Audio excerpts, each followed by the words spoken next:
রাজধানীর প্রধান মোড়গুলোতে গাড়ি ও মোটরসাইকেল চালকদের জন্য সতর্ক থাকা এখন আর ইচ্ছার বিষয় নেই। সিগন্যাল লাল হওয়ার সঙ্গে সঙ্গে থেমে যাচ্ছে মোটরসাইকেল, প্রাইভেট কার, সিএনজি চালিত অটোরিকশা। অনেক ক্ষেত্রে জেব্রা ক্রসিংয়ের আগেই গাড়ি থামিয়ে দিচ্ছেন চালকরা।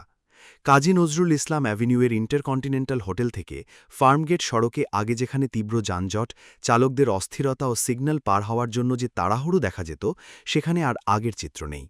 সম্প্রতি এআই প্রযুক্তির সিসিটিভি ক্যামেরা চালুর পর সরেজমিনে দেখা গেছে গাড়িগুলো বিভিন্ন মোড়ের জেব্রা ক্রসিং পর্যন্ত যাচ্ছে না কিংবা পথচারীদের রাস্তা পার হওয়ার জায়গা দখল করছে না। অন্তত আগের চেয়ে এই প্রবণতা এখন কম দেখা যাচ্ছে। আরও অবাক করা বিষয় হল, গাড়িগুলো সিগন্যাল সবুজ হলেই চলতে শুরু করে, এর আগে না। ঢাকার বাসিন্দাদের জন্য এটা নতুন এক চিত্র। যারা প্রতিদিন এই সড়কে যাতায়াত করেন, তাদের কাছে কয়েকদিন আগেও বিশৃঙ্খলা ছিল প্রতিদিনের অভিজ্ঞতা। সেখানে এখন দেখা যাচ্ছে বিরল সব দৃশ্য। ইন্টারকন্টিনেন্টাল থেকে জাহাঙ্গীর গেট পর্যন্ত কয়েকটি পয়েন্টে ২৫টি এআই ক্যামেরা বসানো হয়েছে। নতুন এই প্রযুক্তি ৫ ধরনের ট্রাফিক আইন লঙ্ঘন শনাক্ত করতে পারে।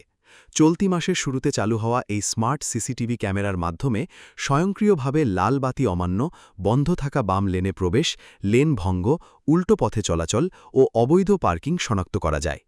ডিএমপির তথ্য অনুযায়ী নতুন সিস্টেম চালু হওয়ার প্রথম সপ্তাহে ৩০০টিরও বেশি ট্রাফিক মামলা হয়েছে। বিশেষজ্ঞরা মনে করেন, পুরো ঢাকা জুড়ে এই প্রযুক্তি চালু হলে সপ্তাহে মামলার সংখ্যা হাজার ছাড়িয়ে যেতে পারে। শাহবাগ, বাংলা মোটর, কারওয়ান বাজার, বিজয় সরণি, জাহাঙ্গীর গেট ও বিমানবন্দর সড়কের মতো গুরুত্বপূর্ণ মোড়গুলোতে এআই ক্যামেরা বসানোর পর আরও বেশ কিছু সড়ককে এআই ভিত্তিক নজরদারির আওতায় আনার পরিকল্পনা চলছে।